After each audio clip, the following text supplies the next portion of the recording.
Саламатсыздар ма оқушылар? Бүгін біз сіздермен ОБТ-да келетін тақырыптарды қарастыратын боламыз. Бүгінгі тақырыбымыз пропорция түрлері. Не үшін бұл тақырыпты таңдадық? Себебі пропорция деген тақырып бұл сіздерде тек қана математикада немесе тек қана математика сауаттылықта келмейді. Пропорция сіздерде екеуінде де келеді. Яғни бұл тақырып математикада да кездесуі мүмкін, математика сауаттылықта да кездесуі мүмкін. Жалпы пропорция түрлеріне тоқталатын болсақ, біз көбінесе екі түрін қарастырамыз, бірақ негізінде пропорция түрлерін үшке бөліп қарастырған жөн. Бірінші пропорциямыз ол бізде барлығымыз білетін тура пропорция, Екінші түрі пропорцияның ол кері пропорция, және осы екеуі де араласып келетін пропорцияның түрі ол бізде аралас пропорция. Бүгін осы үш пропорция түрлеріне тоқталатын боламыз. Бірінші пропорциямыздың түрі ол тура пропорция, Жалпы тура пропорция дегеніміз екі шама беріледі сіздерде, соның егер біреу артып жатса, екіншісі де артады деген сөз. Ал егер біреу кемісе, онда екіншісі де кемейді деген сөз. Оған қандай мысал келтіруге болады? Ең қарапайым мысалды алайық. Мысалға сіздер базарға бардыңыздар, базарға барып алма алу керек болдыңыздар. 2 килограмм алма алдыңыздар, 2 килограммның алманың бағасы 500 теңге болды. Сіздерге сұрақ қояды, онда 4 килограмм алма неше теңге дейді. Біз бұның қандай пропорция екенін қалай анықтаймыз? Бірінші бізге стрелка қою керек болады. Мысалға 2 килограммнан 4 килограммға артып тұрма, кеміп тұрма? Артып тұр, демек стрелка бізде жоғарға қарайды. Яғни артса жоғарға қаратасыздар, кемісе астыға қаратасыздар, Енді логически ойлап көріңіздер. 2 килограмм алма 500 теңге тұрса, 4 килограмм алма одан қымбат тұрады ма, арзан тұрады ма? Әрине қымбат тұрады. Демек бізде ол кезде де стрелка жоғарға қарайды деген сөз. Міне көрдіңіздер ме, егер екі стрелка бірдей бағытта болса, яғни екеуі де жоғарға қараса, немесе екеуі де төменге қараса, біз оны тура пропорция деп айтады екенбіз. Тура пропорцияны біз x арқылы көбейтіп шығарамыз. Міне x қылып аламыз, екі жағында тұрған 2 мен x-ті көбейтеміз, ол бізде тең болады 4 көбейтілген 500-ге. X-ті табу үшін қасындағы 2-ге бөліп жіберу керек. Мына жағын бөлсек, онда екінші жағында 2-ге бөлеміз деген сөз. 2 мен 2 қысқарады, x-іміз тең болады. 4-ті 500-ге көбейтсек 2000, 2000-ды 2-ге бөлеміз 1000. Яғни сіздердің 4 килограмм алмаларыңыз 1000 теңге тұрады деген сөз. Осылай сіздер тура пропорция екенін анықтап алсаңыздар болады. Есеп қарастырайық. Арман компьютерде 7 минутта 315 сөз тереді дейді. 1890 сөзден тұратын мәтінді Арман қанша уақытта тереді? Біз бірінші пропорциямен жазып аламыз, Беріліп тұрған бізде 7 минут, ол бізде 315 сөз дейді. Енді табу керек 1890 сөз. Біз 1890 сөзді апарып 7 минуттың артына жаза алмаймыз. Қай жаққа не жаздық, соны жазамыз, Демек 315 сөздің астына 1890 сөз деп жазамыз. Ол бізде белгісіз x минут. Келесі этап бізде ол стрелканы қойып алу. 315-тен 1890-ға өсіп жатыр, Стрелка жоғарға қарайды. Енді қараңыздар, сіздер 315 сөзді 7 минутта тердіңіздер. Ал 1890 сөзді одан да көп уақытта тересіздер ғой. Демек, бұл кезде де бізде стрелка жоғарға қарайды деген сөз. Егер екі стрелка бір бағытта тұратын болса, онда біз оны тура пропорция деп x қылып көбейтетін едік, Демек, 315 көбейтілген x-іміз тең болады 7 көбейтілген 1890-ға. X-ті табу үшін қасында тұрған санға бөліп жібереміз, яғни 315-ке, онда екінші жағында 315-ке бөлеміз деген сөз. 315 мен 315-ті қысқартамыз, x-іміз тең болады. Мына жақтан қысқартайық. 7 мен бізде 315 қысқарады, 7-ні 7-ге бөлеміз 1, 315-ті 7-ге бөлсек 45. 1890 мен 45-ті қысқартатын болса, 45-ті 45-ке бөлеміз 1, 1890-ды 45-ке бөлетін болсақ, онда бізде 42 шығар. Яғни x-іміз 42-ке тең деген сөз. Сонда 1890 сөзден тұратын мәтінді 42 минутта теріп болады екенбіз. Тура пропорция түсінікті болса, келесі пропорцияға өтек, ол бізде кері пропорция. Кері пропорция дегеніміз керісінше. Егер екі шаманың біреуі артқан кезде, екіншісі не істеу керек? Кему керек. Ал егер біріншісі кемісе, онда екіншісі керісінше арту керек деген сөз. Ол қандай? Былайына мысал келтірейік. Мысалға сыныпты жинау керек, оқушылар. Екі оқушы жинасын, екі оқушы сыныпты 30 минутта жинайды. Енді біз айтамыз, екі оқушы емес, оларға көмектесу үшін олар 4 оқушы болсын дейміз. 4 оқушы неше минутта жинайды. Енді стрелкамызды қойып алайық. Оқушы саны 2-ден 4-ке артып тұр. Демек, стрелкамыз жоғарғы жаққа қарайды. Енді ойлаңыздар, 2 адам 30 минутта жинаса, 4 адам одан көп уақытта жинай ма, аз уақытта жинай ма? Әрине аз уақытта жинайды. Демек, оның стрелкасы кері қарайды. Көрдіңіздер ме, 2 стрелка 2 бағытта қарап тұру керек. Сонда біріншісі артса, екіншісі кемейді, немесе біріншісі кемсе, екіншісі артады деген сөз. Ал кері пропорцияны шығару үшін қалай тұр, солай көбейтіп теңестіресіздер. Яғни 2 көбейтілген 30-ымыз тең болады 4 көбейтілген x-қа. X-ті табу үшін қасында тұрған санға бөліп жібереміз, яғни 4-ке бөлеміз. Екі жағында 4 пен 4-іміз қысқарады, x-іміз тең болады. 30 пен 2-ні көбейтсек 60, 60-ті 4-ке бөлеміз 15.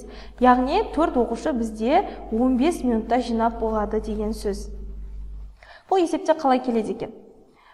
Қарайық, белгілі жұмысты 4 жұмысшы 90 сағатта орындайды дейді. Жазып аламыз, я? 4 жұмысшымыз бар, ол бізде 90 сағатта орындайды. Сол жұмысты 6 жұмысшы, яғни 4-тің астына жазамыз, 6 жұмысшымыз неше сағатта орындайтынын табу керек, x. Енді стрелкаларымызды қояйық. 4-тен 6-ға бізде жұмысшылар саны артып жатыр. Енді 4 адам 90 минутта істеп бітетін болса жұмысты, 6 адам одан аз уақытта істейді. Демек, ол кемейді деген сөз. Бұл бізде кері пропорция. Қалай тұр, солай көбейтесіздер. Яғни 6 көбейтілген x-іміз тең болады 4 көбейтілген 90-ға.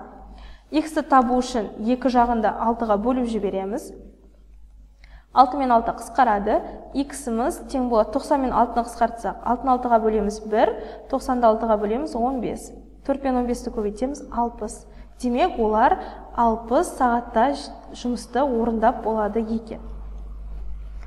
Екі пропорцияны өттік, енді үшінші пропорциямыз ол бізде аралас пропорция. Аралас пропорцияны шығарудың әртүрлі жолы бар жалпы. Оны жаңа дейін, егер стрелка қойып шығаратын болсақ, өзесі шатасып кетесіздер, қайсы көбейеді, қайсы азаяды деген сияқты.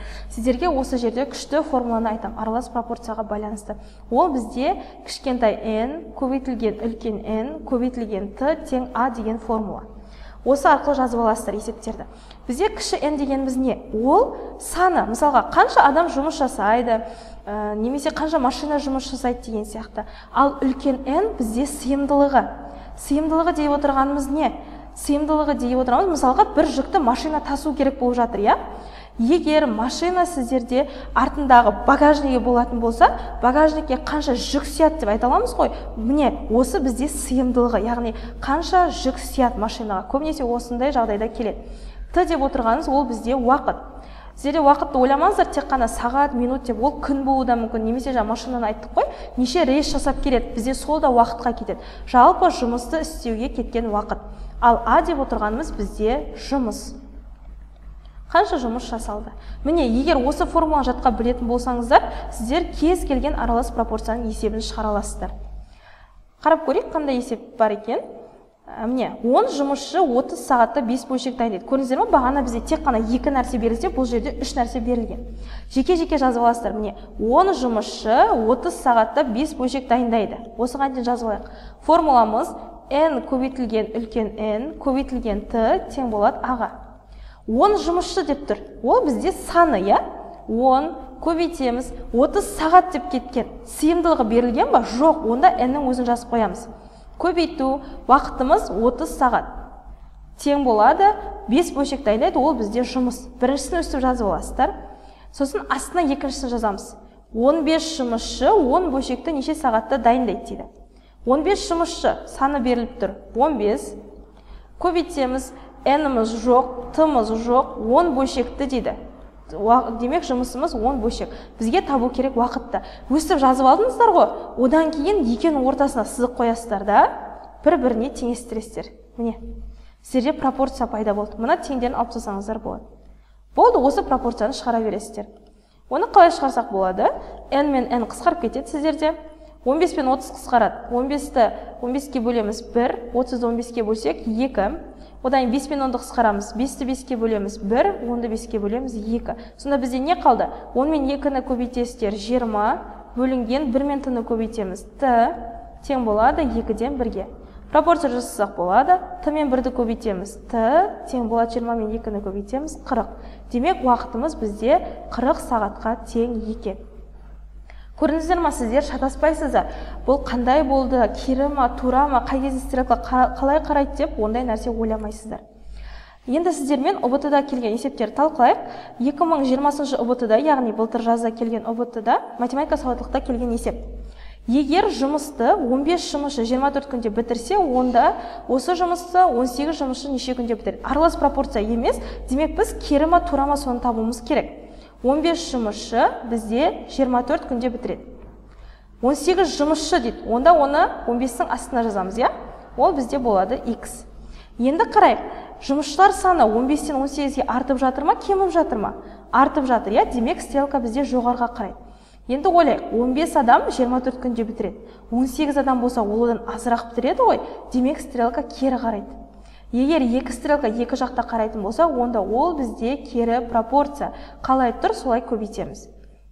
Яғни 18 көбейтілген x-іміз тең болады 15 көбейтілген 24-ке. X-ті табу үшін қасындағы 18-ге бөліп жібереміз. Екі жағында. Сонда 18 бен 18-іміз қысқарады. X-іміз тең болады. 15 бен 18 қысқарда екеуде 3-ке бөлінеді. 15-ті 3-ке бөлетін болсақ 5, 18-ді 3-ке бөлетін болсақ 6. 6 мен 24 қысқарады. 6-ны 6-ға бөлеміз 1, 24-ті 6-ға бөлеміз 4. Сонда 5 пен 4-ті көбейтсек 20. Демек жауабымыз 20 күн екен. Міне, бұл бізде математика сауаттылықта келген есеп. Енді 2021 осы қаңтарда болған ОБТ бар. Сол кезде математикада осында есеп келген екен. Жүкті тасымалдауға 6 рейс жасау үшін 3 тонналық 5 жүк машинасы керек болса, онда 5 рейс жасау үшін 2 тонналық неше жүк машинасы керек? Қажет жүк машинасының сандық мәнін және оның квадратын есептеңіз. Көрдіңіздер ме, бұл жерде аралас пропорция. Аралас пропорцияның формуласы қандай еді? n көбейтілген үлкен n көбейтілген t тең аға. Енді осы бойынша жазып шығайық. Жүкті тасымалдау 6 рейс жасау үшін, жаңа айттық, я, жүкті тасымалдауға сіздерге 6 рейс барып келу керек. Демек, ол бізде уақыт деген сөз. Т-ның орнына 6-ны жазамыз. Тең деп қояйық. 3 тонналық. Ол бізде сыйымдылығы машинаның қаншалықты жүкті тасуға қаншалықты объемы жетеді деген сөз, я? 3 тонна, 5 жүк машинасы керек, ол бізде саны. Ал жұмысымыз берілмеген, әйтеуір бір жүк, я? А деп жазып қояйық. Онда дейді 5 рейс жасау үшін, келесі уже сөйлем бізде 5 рейс дегеніміз, ол бізде уақыт, 2 тонналық, ол бізде сыйымдылығы, неше жүк машинасы керек, ол бізде n, және бұл бізде аға тең. Өсіп жазып алғаннан кейін, біз екеуінің ортасын сызып пропорция құрастырамыз. 5 пен 5 қысқарады, 2 мен 6-ны қысқартсақ болады, 1, мына жақта 3. А мен аны қысқартамыз, ол жақта 1 қалады, я, бізде. Сонда 3 пен 3-ті көбейтеміз, 9 бөлінген n-іміз тең болады 1-ге. n-іміз сонда 9-ға тең, себебі 9-9-ға бөлсек бізде 1 шығады. Жүк машина сандық мәнін 9 болды, 9 тауып аламыз, А жауабы, және оның квадратын есептеңіз дейді. 9-ның квадраты бізде 81. Демек жауабы F. Көрдіңіздер ме, егер сіздер пропорцияны білсеңіздер, сіздер математика сауаттылықтан да, математикадан да жоғарғы балл алуға мүмкіндіктеріңіз бар.